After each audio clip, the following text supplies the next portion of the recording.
Trump రెండవసారి అధ్యక్ష పగ్గాలు చేపట్టిన తరువాత అమెరికా ఫస్ట్ అనే నినాదంతో ముందుకు పోతున్నాడు. అందులో భాగంగా అనేక కీలక నిర్ణయాలు తీసుకుంటున్నాడు. ఈ నిర్ణయాల వల్ల అనేక మంది తమ ఉద్యోగాలు కోల్పోతున్నారు. తాజాగా DEI విభాగాన్ని లేపేశాడు. దీంతో చాలా మంది ఇతర దేశాల నుండి వచ్చి సెటిల్ అయిన గ్రీన్ కార్డు పొందిన వారు కూడా ఉద్యోగాలు కోల్పోతున్నారు. నాసాలో అతిపెద్ద పొజిషన్లో ఉండి మంచి సర్వీస్ అందించిన సీనియర్ ఉద్యోగులను కూడా బయటకు పంపిస్తున్నారు. నాసాలో 15 సంవత్సరాల నుండి సర్వీస్ అందిస్తున్న భారతీయ సంతతి నీలా రాజేంద్ర తన ఉద్యోగాన్ని కోల్పోయారు. నాసా నుండి భారతీయ సంతతి ఉద్యోగిని నీలా రాజేంద్రను తొలగించారు. నాసాకు చెందిన డైవర్సిటీ, ఈక్విటీ, ఇన్క్లూజన్ చీఫ్ గా ఆమె వ్యవహరించారు. ఇటీవల ట్రంప్ జారీ చేసిన ఎగ్జిక్యూటివ్ ఆదేశాల వల్ల ఆమె ఆ జాబ్ కోల్పోవాల్సి వచ్చింది. నీలా రాజేంద్ర ఉద్యోగాన్ని కాపాడటానికి నాసా వారు మరో హోదానిచ్చారు. Team excellence and employee success శాఖకు హెడ్ ను చేశారు. అయినప్పటికీ ట్రంప్ ఆదేశాలతో ఆమె ఉద్యోగాన్ని వదిలేయాల్సొచ్చింది. దేశవ్యాప్తంగా ఇలా ఉద్యోగాలు కోల్పోయిన వారు చాలా మందున్నారు.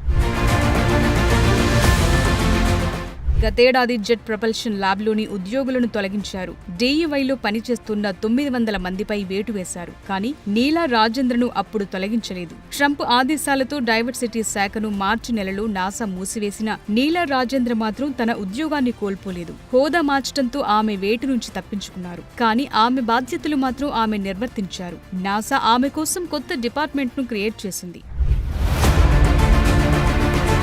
లింక్డ్ఇన్లో నీలా రాజేంద్ర తన ప్రొఫైల్ మార్చిన కొన్ని రోజుల్లోనే మళ్లీ ట్రంప్ ఆదేశాలను కఠినంగా అమలు చేశారు. దీంతో ఆమెను నాసా విధుల నుంచి తొలగిస్తూ ఆదేశాలు జారీ చేసింది. గత 15 సంవత్సరాలుగా నాసాలో నాయకత్వ హోదాలు నీలా రాజేంద్ర పనిచేశారు. నాసా డైవర్సిటీ శాఖకు ఇన్ఛార్జిగా సేవలందించింది. DEI అంటే డైవర్సిటీ, ఈక్విటీ, ఇంక్లూజన్. అమెరికాలోని జాతి, భాషాపరమైన మైనార్టీలకు ఉద్యోగాల్లో అవకాశాలు కలిగించడం దీని ఉద్దేశం. ఈ పథకం అమెరికన్లలో జాతి ఆధారంగా విభజనకు, వివక్షకు అవకాశమిస్తుందని ట్రంప్ చాలా కాలంగా ఆరోపిస్తూ వచ్చారు. రెండోసారి అధ్యక్షుడు కాగానే ప్రభుత్వ, ప్రైవేట్ రంగ సంస్థలన్నింటిలోనూ DEI విభాగాలను రద్దు చేస్తూ ఆర్డర్లిచ్చాడు. అంతకుముందు 2024లోనే బడ్జెట్ పరిమితులు, DEI నిబంధనల కారణంగా పలు విభాగాలకు చెందిన 900 మంది ఉద్యోగులను నాసా తొలగించింది. ఆ నిర్ణయంపై తీవ్ర దుమారం చెలరేగింది. అయినా నీలను తొలగించకుండా నాసా విధుల్లో కొనసాగనిచ్చింది. ట్రంప్ సర్కార్ తాజా ఉత్తర్వులతో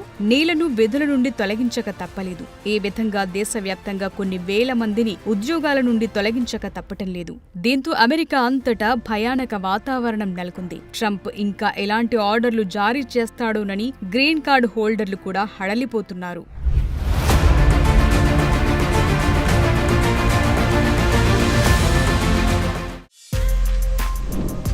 For more videos like this, subscribe Big TV channel.